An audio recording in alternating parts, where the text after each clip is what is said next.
when I mention the name Millwall, there's usually a worldwide connotation that comes with it.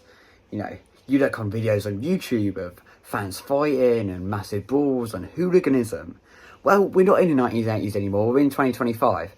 And I thought, what a better way to basically see how Millwall have changed than go to a game. So they're playing West Bromwich Albion today, and it's time to find out, is Millwall really as tough a place to go as it seems? This is Unfiltered Football, and we're going to Millwall against West Bromwich Albion. This is where today's video starts, directly in central London. Hello, Kurt. Right, good afternoon, good morning, and welcome to central London, which is where we are currently at right now. If don't know if you can see it, we've got the Houses of Parliament, Big Ben up that way as well. You might have heard a vague hello as well. We've also got someone else. I brought him up all the way from Portsmouth for this vlog, you know what I mean? He wanted to go to Millwall that badly. Callum Peggs, obviously many will recognise him from other videos. How excited are you to be in central London right now? I'm very excited to be in central London. Walk past Porsche, that's very nice. So yeah, it's very nice in central London today. We're just marvelling at the buildings, trying to stay safe, obviously. We come dressed for the occasion, and yeah, couple of hours to wander around central London before we go to the Den and watch the game and hopefully watch Millwall win for the sake of this video. So we've been putting this of West Brom turn them over, which Coventry did in the week, to be fair. So we'll catch you throughout the rest of this journey. For anyone in London who knows why there's a massive police cordon in Millwall, please tell me. So I'm really interested. So we've got 10 police cars around here right now. There are so many just like officers and stuff stood around it, but it doesn't look like it's an actual issue. It's more like they're filming something. I think how you're googling it now. So if we find out, we'll have to put it on the video. But if you know, then please tell me. Imagine we walk up to Millwall on one of these. I feel like we should do that.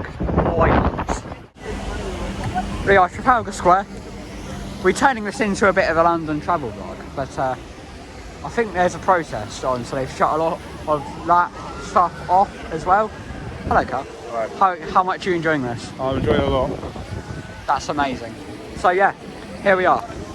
We might get. I feel like we're going to end up getting interviewed about stuff we don't know anything about. So probably best to move out. Like, look at that police presence. I'm not sure if I can pick it up on camera. That police presence is insane.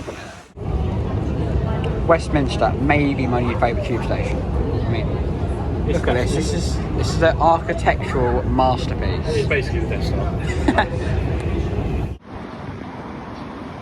Well, here we are in I'm guessing Bermondsey. But yeah, this is.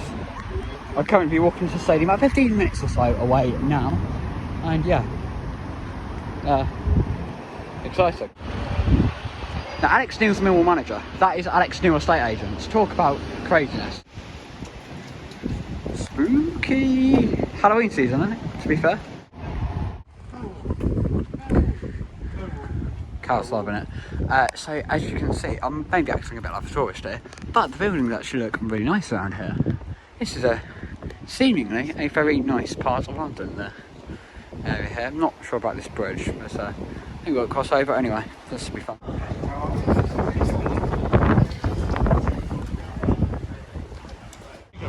Yeah.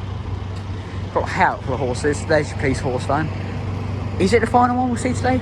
Probably not. And here you are, peering into view the Den. Exotic view. Well, here we are. I've been to Millwall. Look at the brick wall. We are right. I'll show you in a second. We are right in the top row of the upper tier here at Millwall. What is it about me and picking like the highest possible vantage point of clubs? Cal, what are you thinking of the seats? There's a little grin there. The view we have of central London is lovely. Yeah, it's a nice view. It's good seats. You can see the whole pitch. You can see the whole stadium. So it's lovely. Great view of the game as well. So looking forward to what should be a great game between Millwall and West Brom. We'll go through the team news in a second. In terms of the actual ground, honestly, I've not been inside one, but it feels a bit like I've been inside a prison. Goes out the toilets and stuff like that. So it does get a reputation. But there was like a little fan zone behind this stand, the main home stand, which was quite cool.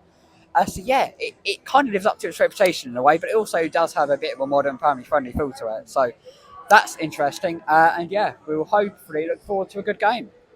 Moo!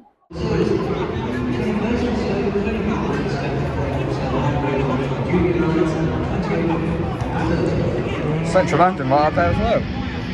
beautiful. Just a quick run through of the teams. They have been released now. The key team news probably on the game is that ex-Millwall man West Brom? They're playing West Brom. Ex-Millwall man Jed Wallace starts for West Brom. A couple of ex-Premier League players. Toby Collier, on loan from Man United, starts for West Brom, with Samuel Ling Jr., who scored in a draw with Leicester last week, left on the bench. That's for Millwall. They make 7 changes from Wednesday night's London Theatre at home to Coventry. That includes starts by Southampton midfielder Will Smallbow.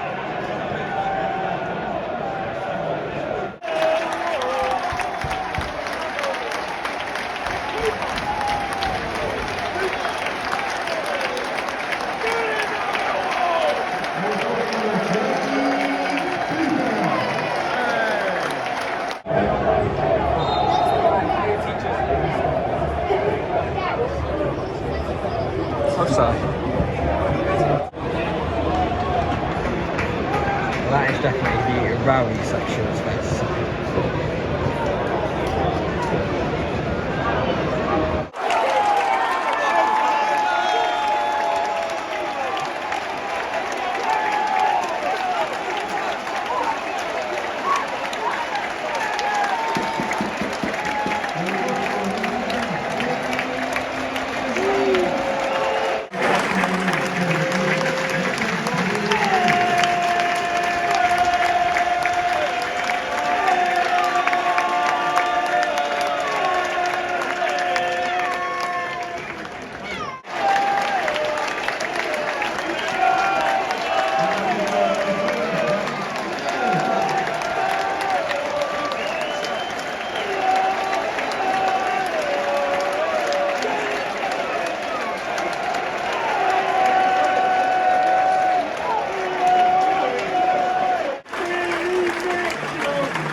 It's big, it's popular, but not.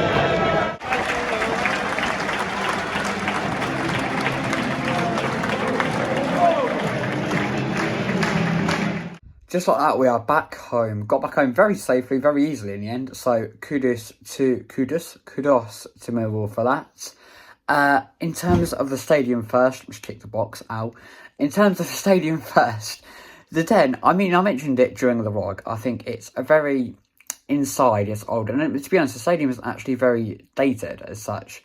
But you can tell they want it to be uncomfortable and feel, like I said in the video, like a prison. And in some way, yes, it did from inside, but from outside, it looked, when you're actually inside the stadium, it was actually really good. Yes, the atmosphere wasn't exactly the loudest, but you could just tell it was intimidating in there, and that is hard for a lot of teams, certainly in championships, to go to and compete at.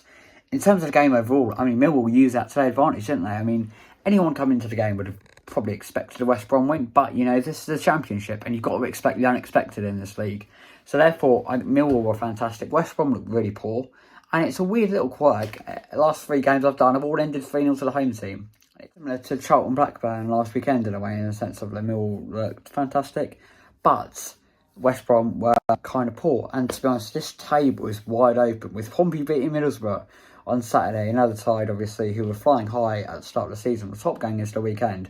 Coventry are the big winners after yet another thumping away win at Sheffield Wednesday. And I imagine they'll, in my eyes, they'll go on and win the league. Hills follows is fascinating because the same with the Prem, the parachute payment clubs in the Championship are struggling. And I'm not saying it's a joy to see. Southampton probably is. But yeah, it's definitely interesting. It's making for a really competitive and intriguing league, to be honest.